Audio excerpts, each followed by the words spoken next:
ഇന്നൊരു അടിപൊളി ബീഫ് ഫ്രൈൻ്റെ റെസിപ്പിയാണ് നമ്മൾ ചെയ്യാൻ പോകുന്നത്.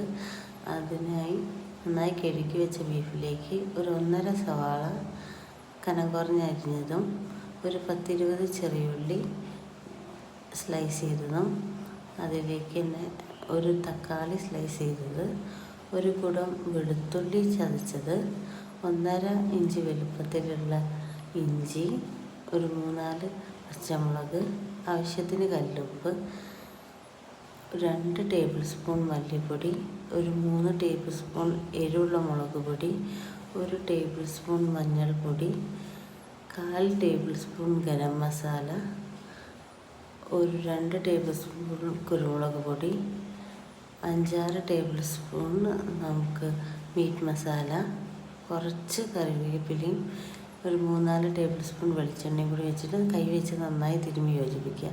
എന്നിട്ട് അതൊരു കുക്കറിലേക്ക് മാറ്റിയതിന് ശേഷം കുറച്ച് വെള്ളം ചേർത്തിട്ട്, അത് കഴുകിയ വെള്ളം കൂടി മതി.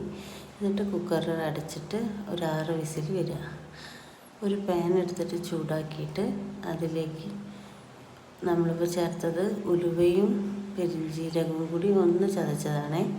അതൊന്ന് മൂത്ത് വരട്ടെ. അപ്പോൾ നമുക്ക് കറിവേപ്പില, ചെറിയുള്ളി, തേങ്ങാക്കൊത്ത് എന്നിവ ചേർക്കാം. അതൊന്ന് സോട്ട് ചെയ്തിട്ട് ഒന്ന് മൂത്ത് വരുമ്പോൾ നമുക്ക് ഈ വേവിച്ച് വെച്ച കുക്കറിലുള്ള ഈ ബീഫ് ഒരു 6 വിസിലോടെ നമുക്ക് നന്നായി വെന്ത് ഇട്ടിട്ടുണ്ടാവും.